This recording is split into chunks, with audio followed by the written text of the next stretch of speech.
bienvenidos a una edición del Catecismo de la Iglesia Católica. Estamos llegando hasta sus hogares para compartir con ustedes los numerales del Catecismo de la Iglesia Católica. Recordarles además que estamos en el marco de la celebración del Año de la Fe, un año convocado por el Papa Emérito Benedicto XVI como un tiempo de gracia y una oportunidad más para que nosotros profundicemos sobre nuestra fe. El Papa Francisco ya acaba de promulgar también la Carta sobre la Fe, un compendio manejado entre los dos papas, preparado para nosotros los cristianos, para que podamos profundizar y amar lo que el Señor nos ha dado como un inestimable don, como es la fe. Bien, vamos a iniciar este encuentro con ustedes para que podamos profundizar sobre estos temas. Vamos a entrar en el numeral 1749, un tema que trata acerca de la moralidad de los actos humanos. Es un tema que vamos a tratar leyendo en conjunto en los números que se nos refieren al acto moral, y a profundizar sobre ellos y pasarlos de manera concreta a nuestra vida. Sabemos muy bien, o nosotros tenemos los esquemas cuando hablamos sobre el acto moral, inmediatamente nuestros pensamientos se refieren solamente a los actos buenos del hombre, a los actos buenos que hacemos, y calificamos de moral solamente los actos buenos. No necesariamente es así. Todo acto que nosotros realizamos con entera libertad se convierte en un acto moral. Y este acto moral, por el mismo hecho de hacerlo con entera libertad, se convierte en un acto bueno o en un acto malo. De hecho, pues entonces el acto malo es un acto moral malo. De ahí que nosotros tenemos que profundizar sobre nuestros actos. Es una situación que nos convida a entrar en la razón y también profundizar sobre nuestra libertad, que muchas veces esto se relaciona profundamente en el hecho también, en el acto pecaminoso, en el querer bien o en el querer mal. Pero razonar nuestros actos es muy importante, y en familia, los padres de familia junto con los jóvenes, enseñarles de manera pedagógica que también los actos que se razonan y inducirlos a un determinado bien, podemos hacer mucho bien en nuestra sociedad, en nuestras comunidades, en nuestras familias. Bien, vamos entonces a profundizar en el número 1749, que nos dice que los actos humanos, es decir, libremente realizados tras un juicio de conciencia, son calificables moralmente, son buenos o son malos. Es lo que estábamos inicialmente conversando con ustedes. El obrar es moralmente bueno cuando las elecciones de la libertad están conformes con el verdadero bien del hombre y expresan así la ordenación voluntaria de la persona hacia un fin último, es decir, hasta Dios mismo.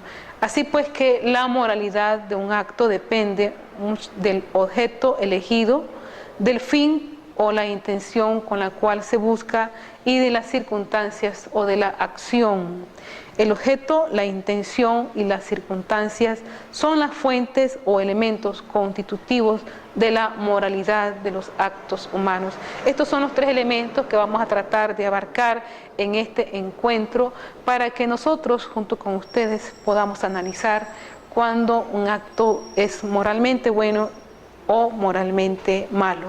De hecho, nosotros tenemos que estar precavidos en esto y pedir la acción, la luz del Espíritu Santo para que nos ayude en nuestro caminar y en nuestro ordenamiento de nuestros actos y de nuestras conductas, que por sí mismos no podemos hacer porque nuestra naturaleza está inclinada al pecado, y el mismo pecado muchas veces oscurece nuestra conciencia, oscurece nuestra manera de actuar, y de hecho nos sitúa en una especie de sujeción que San Pablo llamará esclavitud.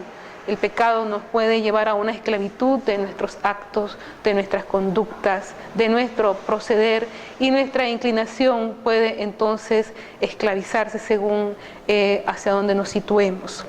El Papa Juan Pablo II había escrito una encíclica que se llamaba Veritatis Splendor y nos dice que la pregunta inicial del diálogo del joven con Jesús, estamos hablando del joven rico, cuando este joven le pregunta al Señor qué he de hacer de bueno para conseguir la vida eterna. Mateo 19, 16. Ustedes recordarán la exhortación que hace el Señor. Él había cumplido todo, externamente había cumplido con los mandamientos de la ley. Y pudiera decirse que él pues era prácticamente un hombre bueno, pero él en su interior, en lo más profundo de su examen de conciencia, le dice al Señor: ¿qué he de hacer de bueno para conseguir la vida eterna? Esto nos evidencia una vez más el vínculo esencial que hay entre el valor moral de un acto y el fin del hombre. Muchas veces tenemos que revisar por qué hacemos un acto bueno, tenemos que hacer un examen de conciencia y también razonarlo, así como también para evitar el mal hay que razonar los actos. Bien, de hecho, pues hablábamos que el objeto, la intención y las circunstancias, nos dice el Catecismo en el 1750, son las fuentes o elementos constitutivos de la moralidad de los actos. Ya entendemos, de hecho, que los actos morales no solamente son los buenos, hay actos morales buenos y actos morales malos.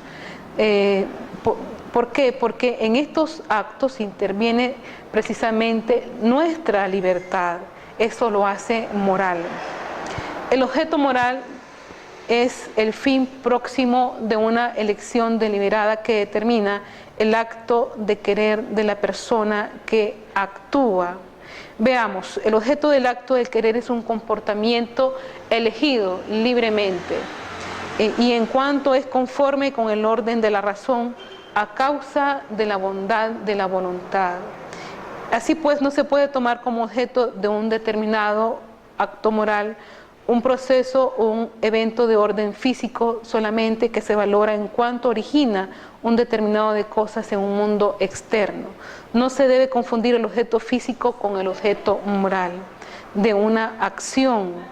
Veamos, no se debe, en este caso, puede ser un acto morales diversos, por ejemplo, cortar con bisturí puede ser una operación quirúrgica o puede ser un homicidio.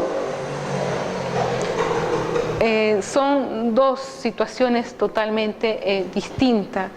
Ocupar, por ejemplo, un objeto cortante, un carnicero puede ocupar un objeto cortante para hacer su oficio de cortar las carnes.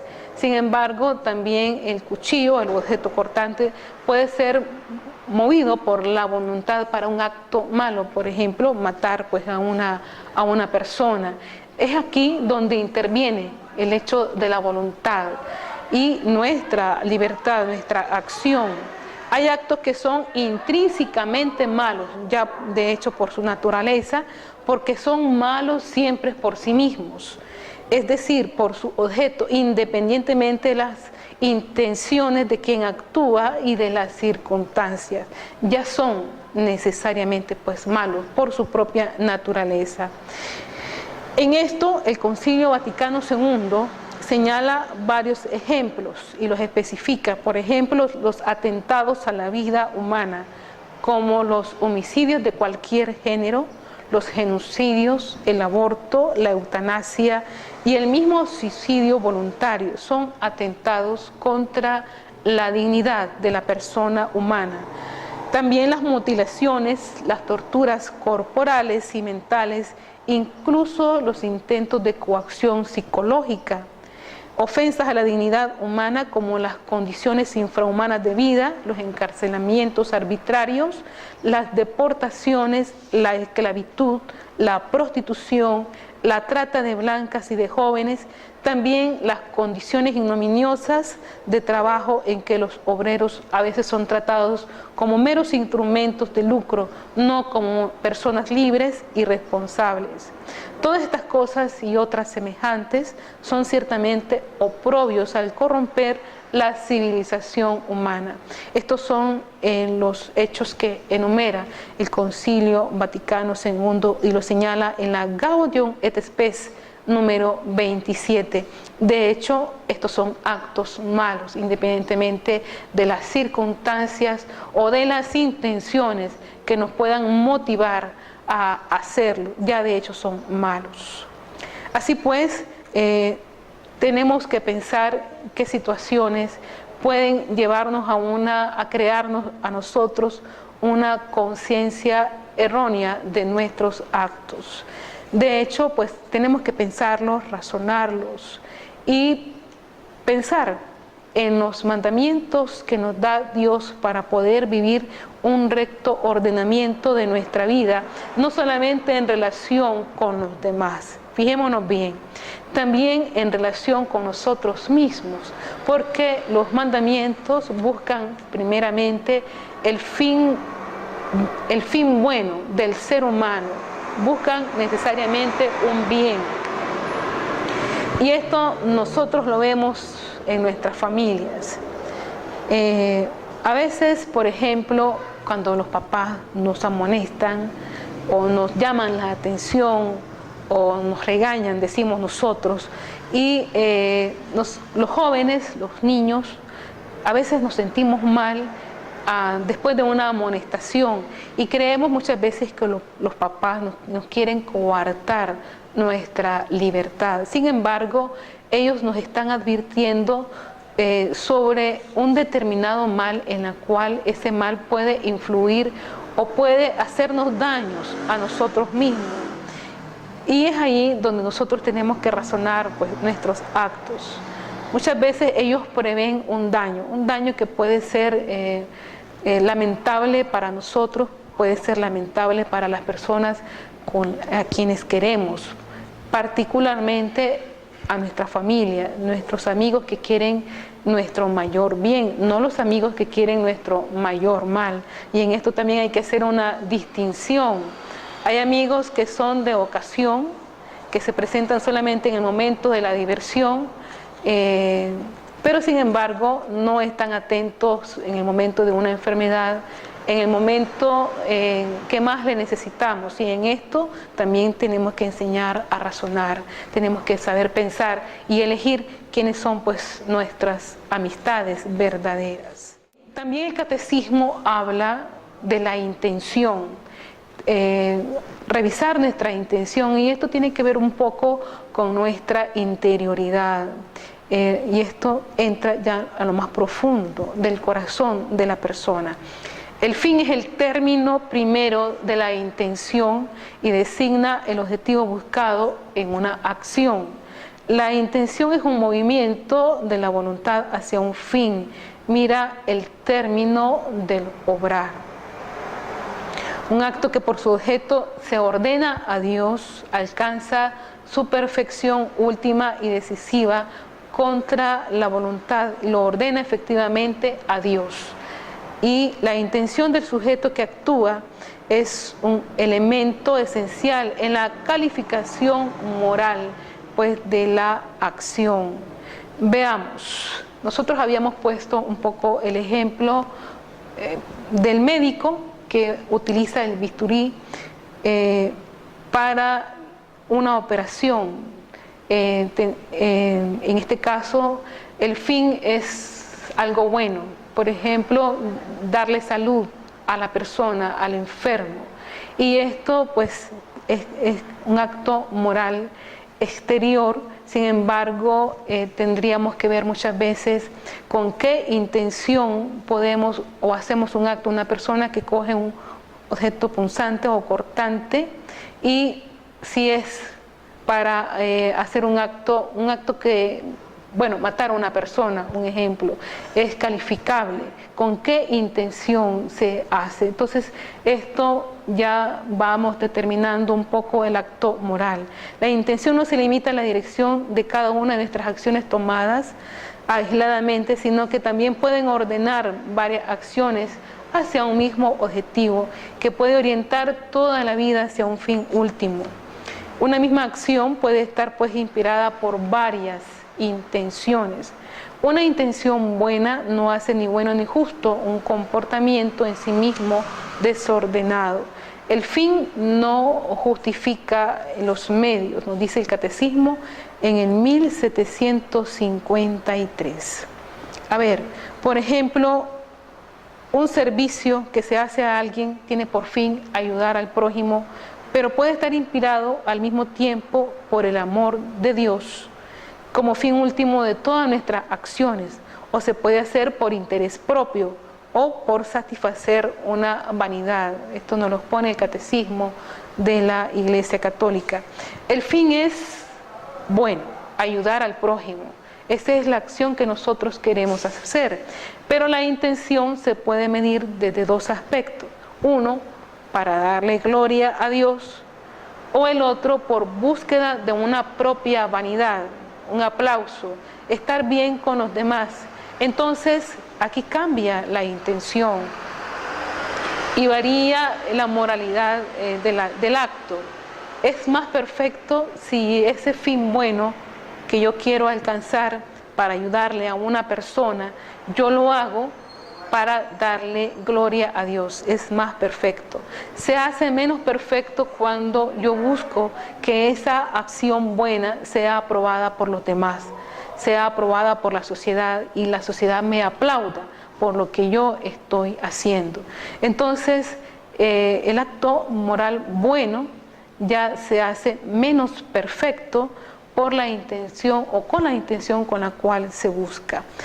Una intención mala, sobreañadida, como la vanagloria, que le acabamos de señalar, convierte un acto que de suyo puede ser bueno, lo convierte en un acto malo, por ejemplo, como la limosna. Entonces, nosotros tenemos que estar revisando constantemente con qué intención yo hago un acto bueno, porque la intención con la cual se hacen los actos malos es más definible. Ya sabemos que se persigue algo malo, pero muchas veces el acto bueno es más subjetivo, se ve menos el acto calificable de la intención, y en esto pues tenemos que estar revisando constantemente nosotros y estar dirigiendo nuestros actos al fin último, que es Dios, porque esto también nos ayuda a nuestra santificación. Incluso nosotros los religiosos, los sacerdotes, los laicos comprometidos que estamos de lleno en la labor con nuestros prójimos, en la evangelización, en las obras de caridad, tenemos que estar revisando por qué yo hago una obra de caridad. Si lo hago para la mayor gloria de Dios o para que los demás me aplaudan o para sentirme bien. Entonces hay que revisar esto. Incluso nosotros cuando damos una limosna, ¿con qué fin lo realizamos? Y esto es muy importante que lo estemos revisando constantemente. Sucede pues frecuentemente cuando el hombre actúa con una buena intención, pero sin provecho espiritual, le falta la buena voluntad. Por ejemplo, uno roba para ayudar a los pobres. En este caso, si bien la intención es buena, falta la rectitud de la voluntad porque las obras son malas. Y en esto pues, podemos hacer memoria en la gran tradición que nosotros tenemos, por ejemplo, cuando recordamos al mal ladrón y al buen ladrón. Se calificaba al buen ladrón por el hecho de robar para ayudar a los pobres. Bueno, y en esto ya la rectitud del acto se convierte en un acto menos perfecto, porque de hecho pues no se puede hacer. En conclusión, la buena intención no autoriza a hacer una obra mala.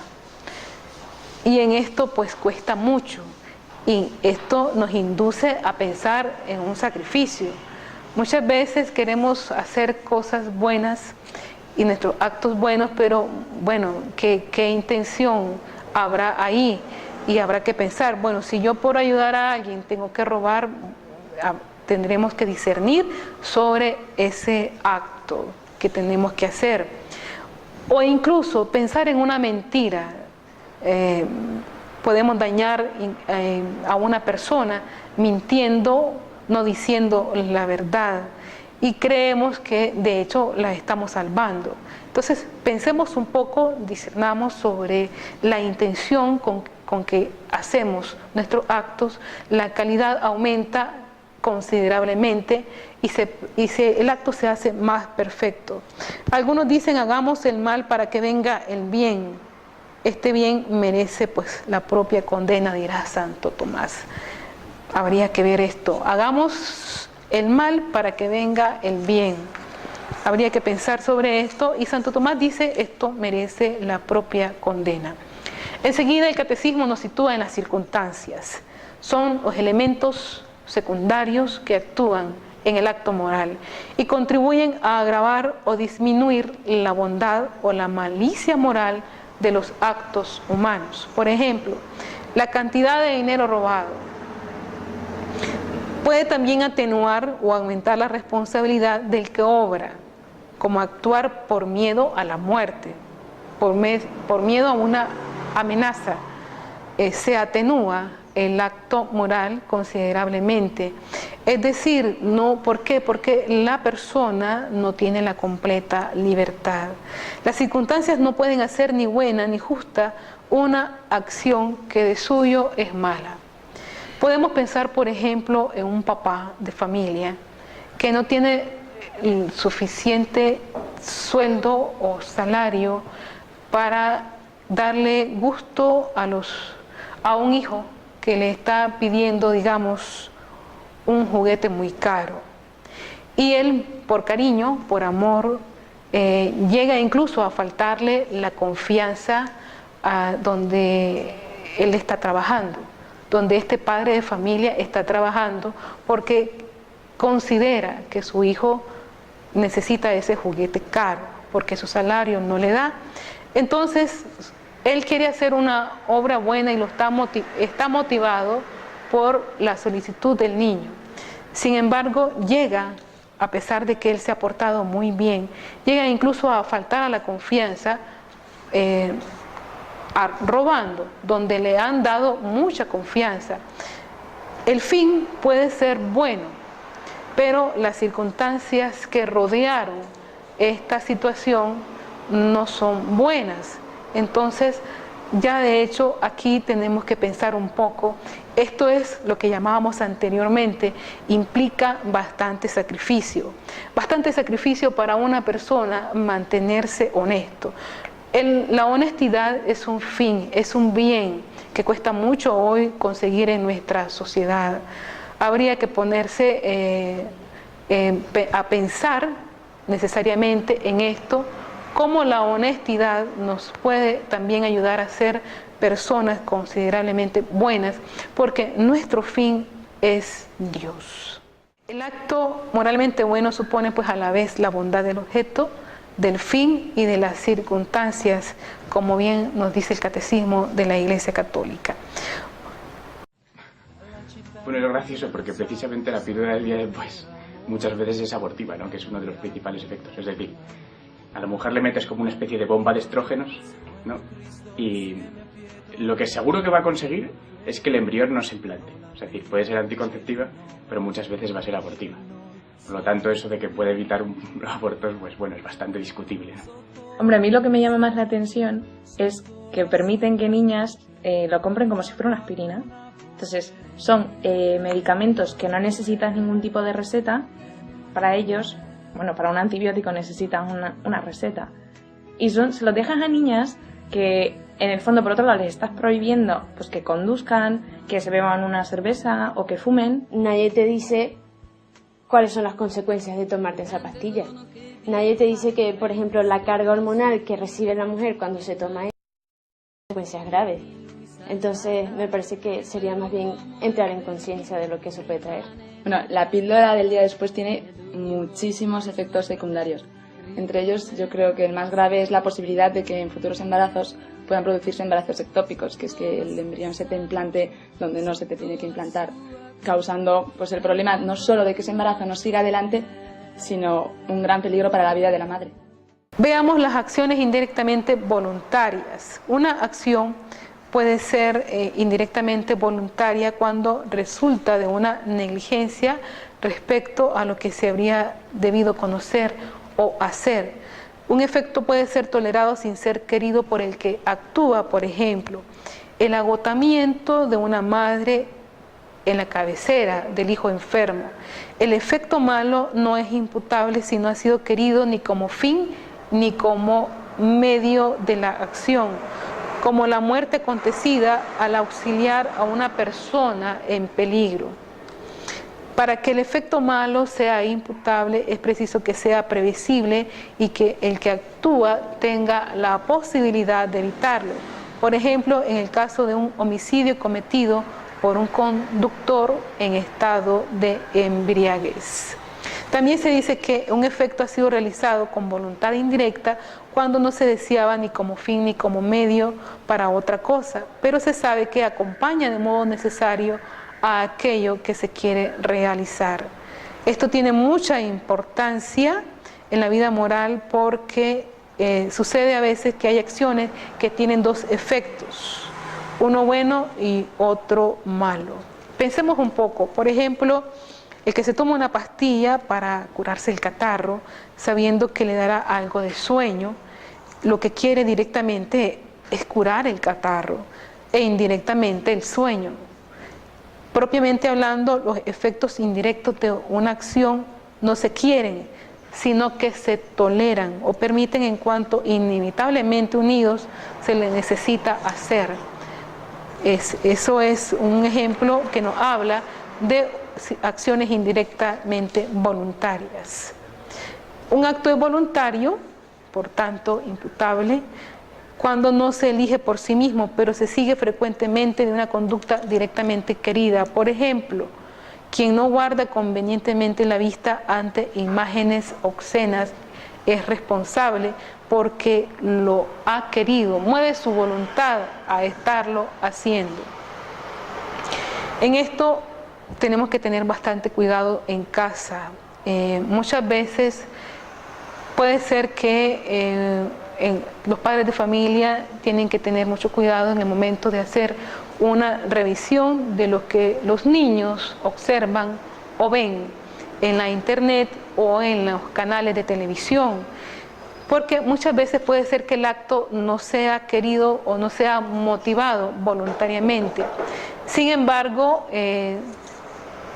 esto puede llegar a un acto voluntario querido, de manera que se van repitiendo si no se revisan, y tenemos que educar la voluntad.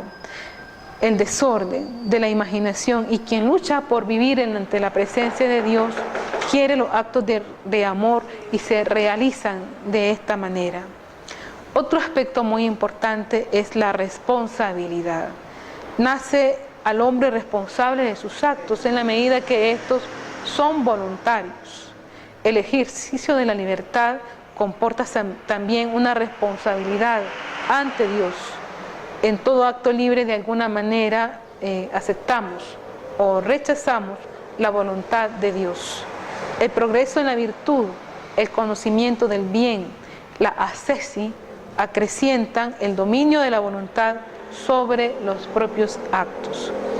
En esto hablábamos un poco anteriormente sobre la necesidad de educar en el sacrificio. De hecho, ser responsable no es una cualidad necesariamente. Ser responsable muchas veces llega a convertirse en una virtud, o sea, en un acto o un ejercicio que lo tendríamos que hacer de manera constante, de manera repetida, para que esta no fallara la responsabilidad. Esto es lo que implica bastante el hecho de educar en la virtud en la familia. y es lo que nosotros hemos estado hablando. La familia es el primer espacio, es la escuela donde se aprenden muchas virtudes, como la tolerancia, la responsabilidad, la paciencia, etc. Y es ahí donde aprendemos también a sacrificarnos, a hacer pequeños actos de sacrificio, que es lo que hablaba aquí en el catecismo. La ascesia acrecienta el dominio de la voluntad sobre los propios actos. El siguiente aspecto que ya para ir terminando un poco, nos habla el catecismo acerca del mérito. El término mérito designa en general la retribución debida por parte de una comunidad o una sociedad a la acción de uno de sus miembros, considerada pues como una obra buena u obra mala, digna de recompensa o digna de castigo o de sanción. El mérito corresponde a la virtud de la justicia conforme al principio de igualdad que se rige, nos dice el catecismo en el 2006. El hombre no tiene por sí mismo mérito ante Dios por sus buenas obras. Esto es claro. Quien nos inspira a hacer una obra buena es el Espíritu Santo. Y en razón de justicia, por eso es que nuestros actos se dirigen a Dios, no necesariamente nosotros, porque Él es el que inspira en nosotros las obras buenas. Sin embargo, pues la adopción filial, haciéndonos partícipe por la gracia de la naturaleza divina, puede conferirnos, según la justicia gratuita de Dios, un verdadero mérito. Se trata pues de un derecho por gracia, el pleno derecho del amor que nos hace coherederos de Cristo y dignos de obtener la herencia prometida de la vida eterna, que necesariamente el mérito también conlleva un poco de nuestro esfuerzo y de nuestra responsabilidad. Es una corresponsabilidad. El mérito del hombre ante Dios en la vida cristiana proviene de que Dios ha dispuesto libremente asociar al hombre a la obra de la gracia. Y en esto tenemos que estar nosotros pendientes de la acción de Dios en nosotros. Los fariseos con algunos escribas llegados de Jerusalén se acercaron a Jesús y vieron que algunos de sus discípulos comían con las manos impuras, es decir, sin lavar. Los fariseos, en efecto, y los judíos en general, no comen sin lavarse antes cuidadosamente las manos, siguiendo la tradición de sus antepasados. Y al volver del mercado no comen sin hacer primero las abluciones. Además, hay muchas otras prácticas a las que están aferrados por tradición, como el lavado de los vasos, de las jarras y de la vajilla de bronce. Entonces los fariseos y los escribas preguntaron a Jesús: ¿por qué tus discípulos no proceden de acuerdo con la tradición de nuestros antepasados, sino que comen con las manos impuras? Él les respondió: hipócritas, bien profetizó de ustedes Isaías en el pasaje de la Escritura que dice: este pueblo me honra con los labios, pero su corazón está lejos de mí, en vano me rinde culto. Las doctrinas que enseñan no son sino preceptos humanos. Ustedes dejan de lado el mandamiento de Dios por seguir la tradición de los hombres. Y Jesús, llamando otra vez a la gente, les dijo: escúchenme todos y entiéndanlo bien. Ninguna cosa externa que entra en el hombre puede mancharlo. Lo que lo hace impuro es aquello que sale del hombre, porque es del interior, del corazón de los hombres, de donde provienen las malas intenciones, las fornicaciones, los robos, los homicidios, los adulterios, la avaricia, la maldad, los engaños, las deshonestidades, la envidia, la difamación, el orgullo, el desatino. Todas estas cosas malas proceden del interior y son las que manchan al hombre. Cuando el cristiano obra bien, la acción paternal de Dios es lo primero, en cuanto que Él impulsa, y el libre obrar del hombre es lo segundo, en cuanto que Él colabora. De suerte que los méritos de las obras buenas deben atribuirse a la gracia de Dios en primer lugar y al fiel cristiano en segundo lugar.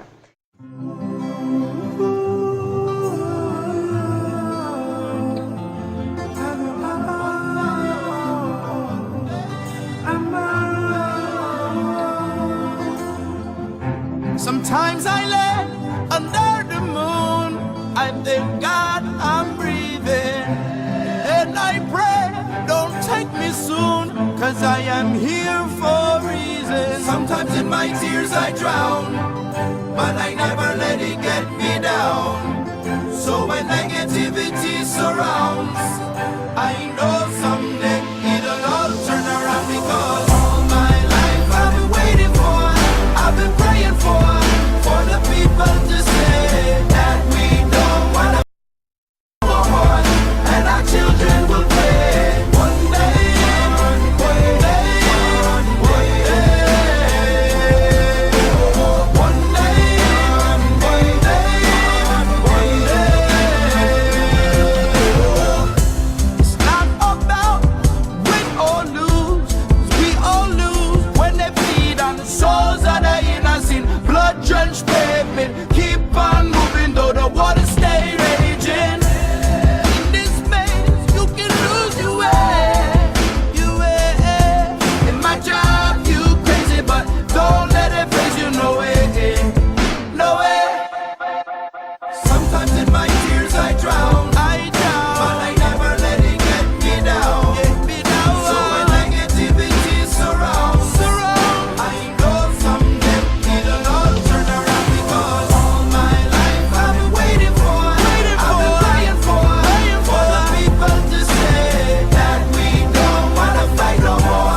There'll be no more, and our children will pay one day, one day,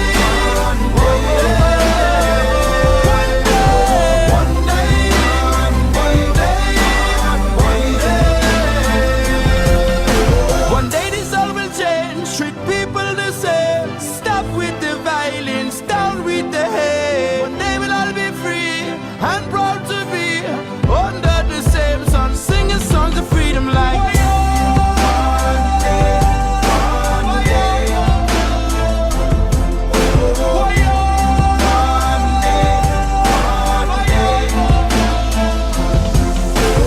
all my life I've been waiting for, I've been praying for the people to say that we don't wanna fight no more. There'll be no more wars, and our children will play. One day, one day, one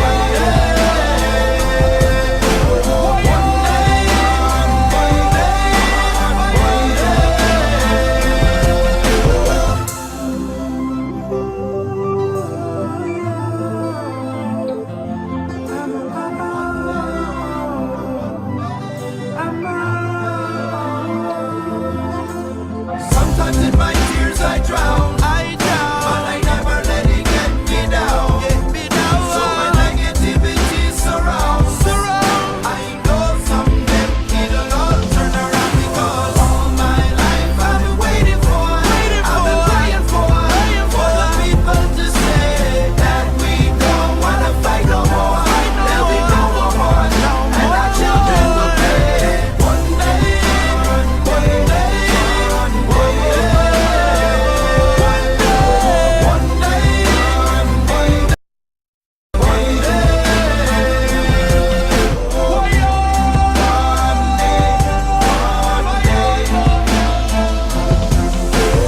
all my life I've been waiting for, I've been praying for the people to say that we don't wanna fight no more.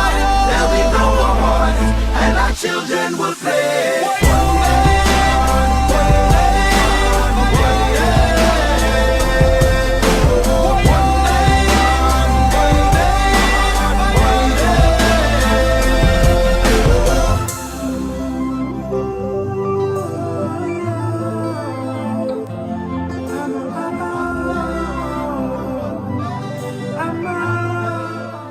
Bien, con esto nosotros nos vamos situando sobre cuáles son las fuentes de la moralidad cristiana, qué nos lleva a hacer un acto bueno, qué nos lleva a hacer un acto malo, pensar un poco en el hecho de la facultad que el Señor nos ha regalado, como es necesariamente la libertad. Nos dice la fe de la Iglesia fundada sobre la revelación divina, nos enseña que cada uno de nosotros será juzgado según sus obras. Son muchos, por cierto, los momentos en que la Sagrada Escritura nos afirma que retribuirá a cada uno según sus obras.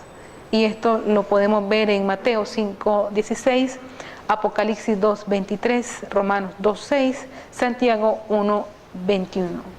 En esto hay que notar que en nuestra propia persona lo que será juzgado de acuerdo con las obras. Por ello se comprende que nuestras obras es la persona que se expresa, se realiza, se plasma. Cada uno es responsable de sus acciones libres, sino que mediante tales acciones también se hace responsable de sí mismo.